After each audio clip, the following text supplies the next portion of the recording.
All right. Well, it has been a while. A little bit over a month by now. Sorry about that. I've just been kind of busy with some trips and I've been shooting a ton of film. I haven't really been doing a lot of YouTube stuff, as you can tell, but I have taken a lot of background, kind of behind the scenes videos. So these next few episodes will kind of be like storytime episodes. We'll start with this one, and then next time we'll do Peru. So definitely stick around, subscribe maybe for that episode, because I think it'll be super sick. But this one was super sick too. This one was a pack trip that I went on in July with my girlfriend and her family. They're very like cowboy ranch people, so they all knew what they were getting themselves into. I had never ridden a horse ever in my life, but I was still lucky enough to get the invite, so I definitely said I am 100% down, because how could I say no to taking pictures of horses and cowboy hats and stuff like that. So anyway, the trip was in June. It was a 5-day trip. Actually, it was a 4-day trip with one extra day to teach me how to ride a horse. Well, actually, correction, sorry. Let's get all the details out of the way right now. The pack trip was with mules. The trip was 5 days. 4 of the days were actually part of the pack trip, and there was an extra day that was spent teaching me how to ride a mule. So that's the fine print. I'm not really going to get into riding the mule because it was absolutely terrifying for me. I was completely sketched out every time it went downhill, and I really just hated the feeling of not really being in control. So anyway, nowhere near as easy as Joe Greer made it sound in that moment video, but I didn't fall, and I kind of got confident enough to take some pictures towards the end. So that was the first day. The second day we rode into a campsite and set up camp, and then the next 2 days we did little day rides from that campsite, and then on the last day we rode out. So for the trip I brought 3 rolls, 2 rolls of non-expired film, Kodak Gold and Color Plus, which I shot for the first half of the trip, and they turned out awesome. Here are some of those shots. But we're here to talk about expired roll.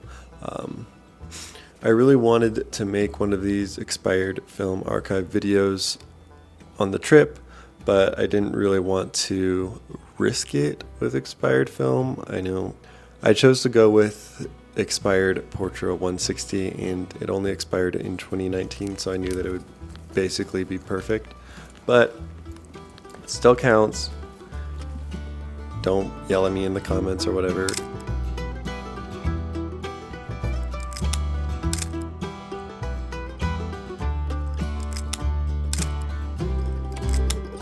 I ended up loading that film on the second day ride. It was around lunch when I loaded it up. It was pretty cloudy that day, so most of the pictures from that first day while we were riding were pretty blurry. I was using my OM-1 with a 28mm lens, which was a pretty great setup. It was fully manual, so I was just setting the exposure and then taking pictures kind of as we rode. I wasn't really checking my meter too much. But my goal and what I was trying to do was shoot at 1/250th or above while we were riding, just so they wouldn't be super blurry. But on that first day with the expired film, I was getting pushed down to like f5.6 and f4, which was a bit challenging for focusing because I couldn't really bring the camera up to my face since it was so bumpy, and every time I did that it would just get jostled around and I couldn't even see what I was doing. So I was zone focusing for pretty much the entire ride, which I'm not the best at, as you can tell by some of these blurry photos. So yeah, when I was at f4 it was So pretty high likelihood of it being blurry.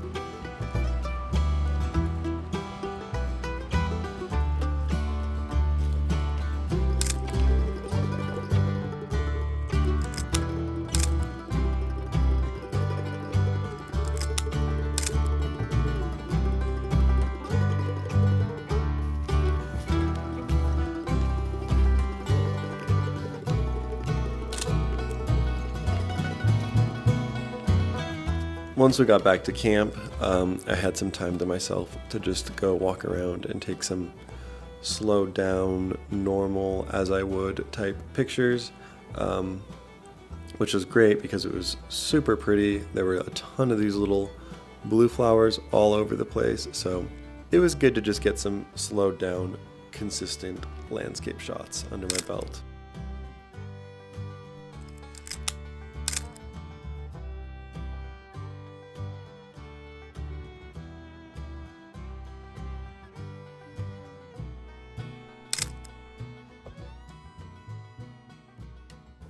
The next day was the day that we rode out.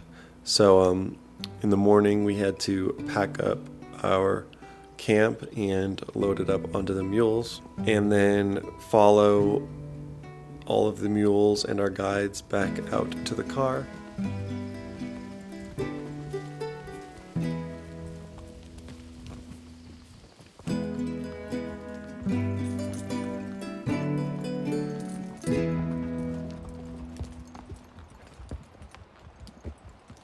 I was behind my girlfriend and her dad and the guide in the front, so I spent most of that ride down just trying to take cool pictures with them in the foreground and the train of mules in the background. I actually ended up taking about 11 pictures that are almost identical.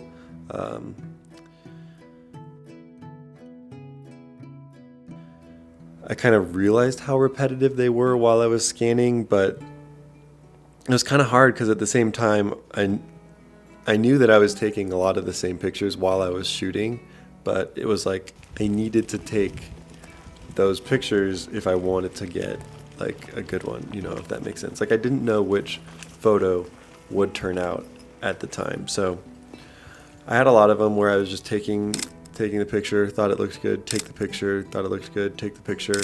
And then there were like 2 or 3 that I was stoked on, but definitely a lot of repetition in those.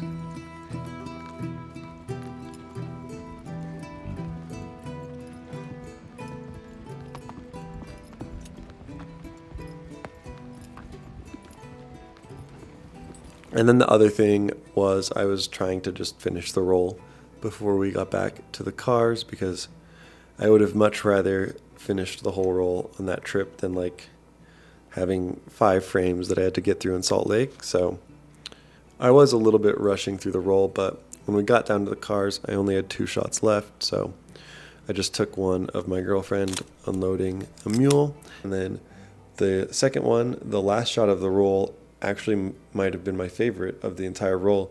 It was just this close-up shot of one of the mule's saddles because it had these cute little heart decorations. And yeah, that was the roll. The pictures turned out great. I love them. From a technical standpoint, the film was great. I mean, it was basically just like fresh film. You probably couldn't even tell that it was expired, aside from the fact that I told you.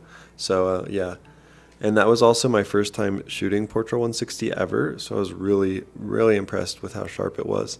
And then the grain was very pleasing. I mean, you can still see it if you zoom all the way in, but it's not obnoxious at all. It's pretty smooth.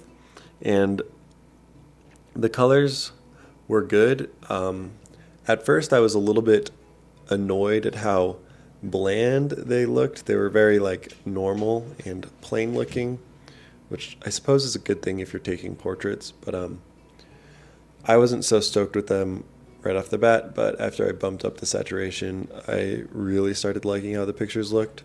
So yeah, everything about the film was fantastic, and here are the negatives in case you want to see them. I can tell you they just look like totally normal film negatives.